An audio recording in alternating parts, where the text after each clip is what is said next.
Uma prostituta, analfabeta, trans, a palavra dela vale muito mais do que tipo, qualquer pesquisador cis sobre que pesquisa transexualidade. Nenhuma pessoa cis pode falar por mim. Geralmente me perguntam o que a pessoa cis pode fazer frente a essa realidade tão cruel em relação às pessoas trans. E a minha resposta continua sendo a mesma. É oportunidade de fala. Porque nós vivenciamos a transexualidade. Não tem ninguém que saiba mais do que nós. Então você chamar uma pessoa trans para um evento, para falar sobre transexualidade, você falar com seu parente, olha, empregue uma pessoa trans, isso sim é o que você poderia dizer. Não falar por nós, dar a oportunidade de fala. Um exemplo é o que eu acabei de ficar sabendo, que tem um evento de diversidade, no mês da diversidade aqui na UF, teremos uma mesa sobre transexualidade e incrivelmente não terá nenhuma pessoa trans para falar sobre transexualidade. Isso é um absurdo. Uma universidade que se diz plural, no mês de diversidade LGBT, tem uma mesa sobre transexualidade, uma universidade que tem inúmeros transexuais, não inúmeros, mas temos em média uns 15, 16 transexuais. Não seria difícil eles encontrar essas pessoas transexuais para estarem nessa mesa. Ou pessoas transexuais, nós temos transexuais famosos aqui em Uberlândia, de militantes, por exemplo, a Sayonara, que é referência nacional de militância, está aqui em Uberlândia. Eu tenho certeza que eles sabiam que ela está aqui, poderia vir aqui, mas não, eles preferem colocar uma pessoa cis que se diz pesquisadora para falar sobre transexualidade, colocando a gente como objetos de pesquisa, mas não sujeitos que têm voz, pessoas empoderadas. A gente não é objeto de pesquisa, a gente também é um sujeito que tem sentimento, que a gente pode falar por nós.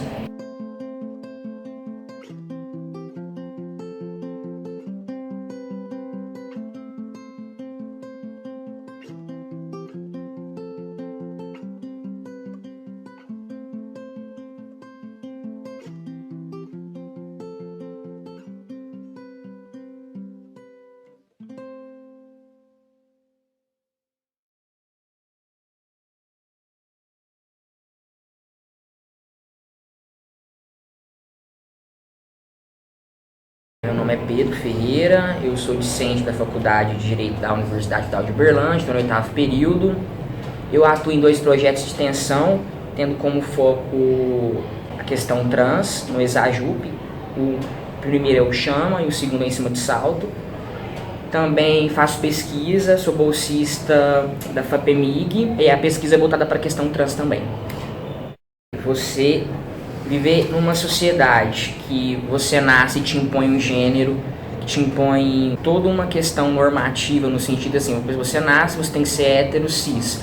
O que seria cis? A pessoa que nasce com um gênero, é imposto um gênero e ela condiz aquele gênero de nascimento. Então você viver numa sociedade que desde criança te impõe isso, e você se rebelar, você sair da caixinha, é muito doloroso, é muito sofrido. Porque você tem que enfrentar não só o seu preconceito interno, mas também a família e a sociedade como um todo. Então isso acaba causando muito sofrimento, sim. O preconceito primeiro começa na casa, né? Inúmeros relatos de amigos trans que o pai chega e fala, já que você diz que é homem, então você vai apanhar como homem.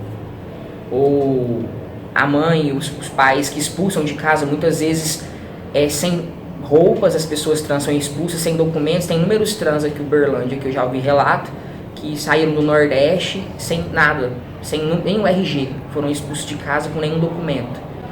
Então, muitas vezes, eles são expulsos de casa, quando se assumem ainda, enquanto adolescentes, eles não têm oportunidade de estudo, porque sem trabalhar, geralmente o mercado de trabalho formal exige qualificação, sobrando então espaço apenas na prostituição para as mulheres trans, tanto que no Uberlândia ocupa uma posição de 95% das mulheres trans estarem na prostituição aqui na cidade. O principal motivo, se não um dos principais motivos por estarem na prostituição é primeiramente na família, essa expulsão de casa, esse não aceitamento, não acolhimento. Se a sociedade bate na cara todos os dias, a família tem que estar lá para estar acolhendo aquela pessoa. E isso, em regra, não acontece.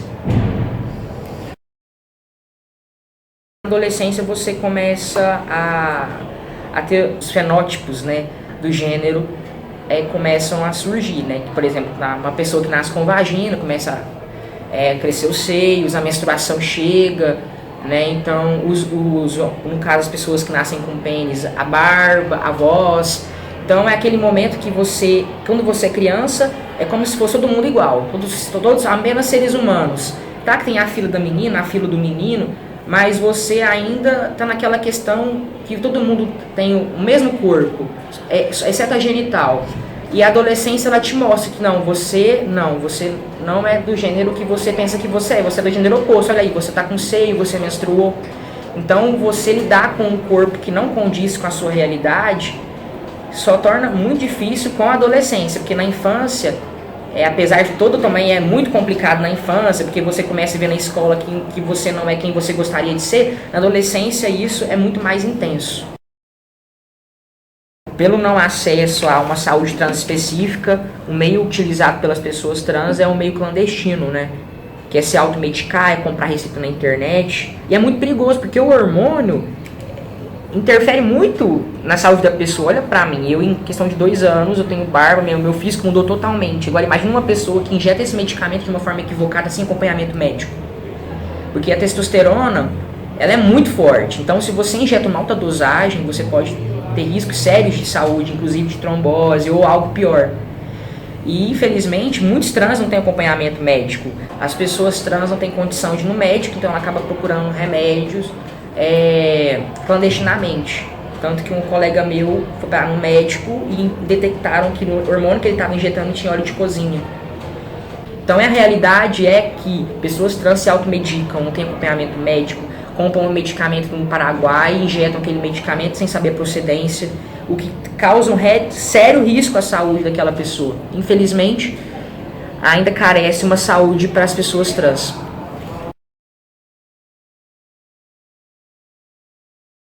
A Federal de Uberlândia passou a adotar o nome social apenas em 2015, em janeiro de 2015. Demorou muito, né? Porque, inclusive, eu acho que esse ano tem 40 anos, né? Que houve a federalização, digamos assim, da universidade. Então, assim, tem muitos anos, apenas em 2015 que foi adotar o nome social. Demorou, mas aconteceu. E a implantação foi eficaz. Eu fui muito bem recebido. Eu comecei a usar o nome social em 2016. Não tive nenhum problema, tanto dentro da universidade, fora da FADIR, quanto dentro da FADIR, né? Pela coordenação, pelos professores. Em relação a outras instituições públicas, eu fiz estágio no Tribunal de Justiça de Minas Gerais, e lá também nunca tive problema, tanto que eu fiz estágio numa vara que também me ajudou muito nisso. Eu acho que se eu tivesse caído em outra vara, eu poderia ter sofrido preconceito, mas na vara em que eu caí, isso não aconteceu, então foi tranquilo. Mas eu não sei como é que funciona em outras instituições, eu só tive contato com o TJMG. Recentemente a gente teve a decisão do STF da ação direta de constitucionalidade 4275, que ainda não foi publicada a decisão, não tem uma regulamentação do CNJ, mas resumidamente o STF decidiu que se pode retificar nome e gênero, independente de cirurgia de transgentalização, independente de laudo, independente de ação judicial. Meu nome é Gustavo Henrique Velasco Boiajano, eu sou advogado, atuo fundamentalmente na área de Direito de Família e das Sucessões, sou professor da UFO desde 2003 e ministro também as cadeiras de Direito de Família e Sucessões. A nossa Constituição, ela consagra, logo no seu artigo 1º, inciso 3º, a dignidade da pessoa humana como sendo um princípio da nossa República. E este princípio consagrado constitucionalmente efetivamente possibilita que as normas infraconstitucionais tenham um alcance que busca a satisfação dos interesses daqueles que a procuram ou as procuram. Eu me referi ainda há pouco ao artigo 58 da Lei de Registros Públicos, que é de 73. Esse artigo, ele tornava possível a mudança de prenome em apenas 2 situações. A pessoa ser chamada pelo nome que ela era publicamente conhecido, ou para evitar consequências danosas se o indivíduo participou de programa de proteção à testemunha, se o indivíduo participou de investigações criminais. Isso fazia com que muitas vezes os direitos das pessoas trans não fossem atendidos no que se refere à mudança de nome e gênero, não é? O sexo no registro de nascimento. Recentemente, no último dia 1º de março, o Supremo Tribunal Federal, de forma unânime, os 11 ministros votaram nesse sentido, 11 não 10, porque um dos ministros era impedido, pela inconstitucionalidade do dispositivo, ou seja, em respeito à dignidade da pessoa humana. Paralelo a isso, a gente vai ressaltar que há normas de direito internacional que também asseguram alguns direitos à comunidade trans. Como foi recente, a gente não está vendo o que está acontecendo na prática. Se não me engano, apenas 4 estados, pouquíssimas cidades desses estados estão realizando esse procedimento via administrativamente, né? Bastando ir no cartório só declarar trans. Aqui em Uberlândia, por exemplo, o cartório não está realizando isso ainda, precisamos ainda entrar com ação judicial. Apesar dessa evolução, digamos, no Poder Judiciário, de podermos ir no cartório retificar o nome, independente de laudo e cirurgia, não é como posso dizer, não é algo ideal. Deveria ter sido para o meio legislativo. O Poder Judiciário, ele tomou uma posição que não é ideal, eu acho. Isso ficaria muito mais bem regulamentado se fosse por meio legislativo, né? Eu estou fazendo um doutorado em Ciências da Saúde, aqui oferecido pela UFO, e a minha tese tem como objeto de estudo a transexualidade. A gente está fazendo um levantamento de todas as decisões judiciais no país. Quando eu falo em decisões judiciais, estão falando em decisões em segunda instância, os tribunais de Justiça e Superior Tribunal de Justiça e Supremo Tribunal Federal, referente a decisões que de alguma forma repercutiram junto às pessoas trans. Então a gente está fazendo um mapeamento dessas decisões, está verificando as causas que levaram ao deferimento das proteções e as que verificaram o indeferimento. Paralelo a isso, a gente está fazendo uma revisão bibliográfica de literatura produzida no país com o tema transexualidade e uma abordagem referente à decisão recente do Supremo Tribunal Federal de inconstitucionalidade do artigo 58 da Lei 6.015 de 73, que em tese era um obstáculo para que as pessoas pudessem pleitear a mudança de nome e de sexo em seus registros. Apesar dessa evolução, digamos, no Poder Judiciário, de podermos ir no cartório retificar o nome, independente de laudo e cirurgia, não é como posso dizer, não é algo ideal. Deveria ter sido para o meio legislativo. O Poder Judiciário, ele tomou uma posição que não é ideal, eu acho. Isso ficaria muito mais bem regulamentado se fosse por meio legislativo, né? Se tivesse uma lei. E a gente tem vários projetos de lei. Hoje não temos uma lei que trate sobre identidade de gênero. Eu acho que o ideal seria que tivesse. Eu acho que não existe política pública, né? Frente à estatística que a gente tem de assassinatos, frente ao tamanho do desemprego das pessoas trans, a quantidade dessas pessoas na prostituição, a estatística que tivemos, que a média de vida de uma pessoa trans com base em assassinato, segundo o IBTE, não passa de 30 anos no Brasil. Então a gente vê esses dados, a gente pode concluir, sem muito pensar, que não existe política pública no Brasil. E dificilmente vai ter, porque a gente não tem alguém que represente a gente lá em cima. Não tem pessoa trans no legislativo, não tem pessoa trans no judiciário, no executivo. No legislativo a gente tem a nível municipal, né? Mas apenas, em pouquíssimos. Então dificilmente alguém que é cis vai olhar e falar, não, vamos tentar fazer alguma coisa pelaquela população menosprezada. Então acho que vai demorar muito ainda para criar políticas públicas. Eu inclusive fui eleito delegado para representar Uberlândia na Conferência Estadual LGBT de Minas Gerais. Lá em BH eu fui eleito para representar Minas Gerais na Conferência Nacional de Política Pública e Direitos Humanos de Pessoas LGBTs. Isso foi em 2016. Nós ficamos 4 dias em Brasília fomentando política pública, projetos e tudo mais. E apesar de muitos dias intensos de luta, de criação de política pública, eu não vi nada na prática até hoje. Então, infelizmente não existe, dificilmente eu acho que terá nos próximos anos. Esse preconceito consigo mesmo, ele é muito recorrente, a imagem, pelo menos comigo.